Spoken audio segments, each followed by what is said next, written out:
Le câlin est indispensable. Il est indispensable pour les nouveau-nés, ça c'est sûr, puisque sans contact physique, sans câlin, sans interaction tactile positive, le bébé ne peut pas se développer.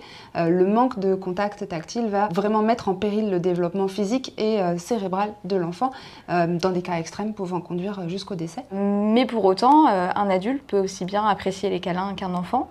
La seule différence, si on doit en donner une, c'est ce caractère essentiel à la survie qui n'est plus à l'âge adulte, puisque l'enfant devenu adulte a suffisamment de sécurité normalement pour s'épanouir sans proximité immédiate avec son parent. Et du coup, ça nous amène à ce glissement qui est vers la recherche du câlin, vers souvent des pairs du même âge, alors des amis, un partenaire amoureux, mais ça peut être de façon plus ou moins consciente pour les mêmes raisons que quand on est enfant, pour avoir ce sentiment de sécurité, de bien-être qui va nous rassurer, nous faire du bien tout simplement. On retrouve ce besoin chez de nombreuses espèces, en particulier chez les mammifères, y compris chez les mammifères marins. Il y a cette recherche de proximité physique chez les bébés avec les parents bien évidemment, mais même à tout âge, les mammifères se câlinent, se donnent de la proximité physique et ça participe au développement de chez toutes les espèces de mammifères.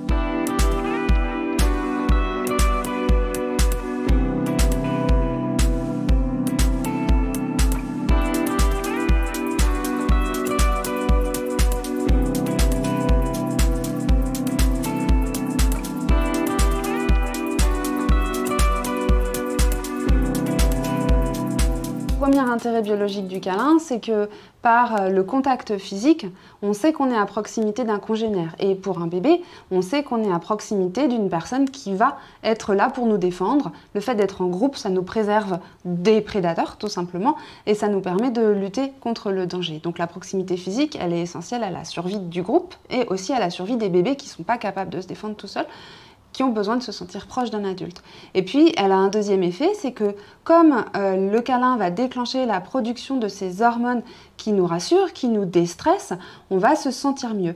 Et on sait que les personnes qui ont plus de contacts physiques qui leur font du bien vont être plus disponibles pour les apprentissages, vont mieux se développer, vont se sentir plus épanouies et être capables d'entreprendre plus de choses. Donc c'est également important pour le développement de notre cerveau. On essaye sur toi? On met sur ta tête à toi? On met là? Non? Oh là! Non!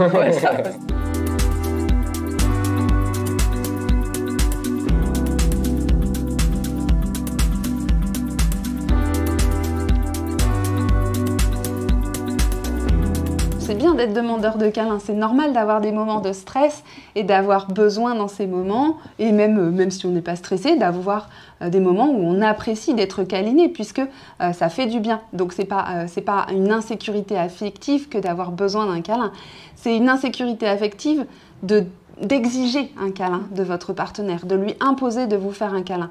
Par exemple, en faisant du chantage.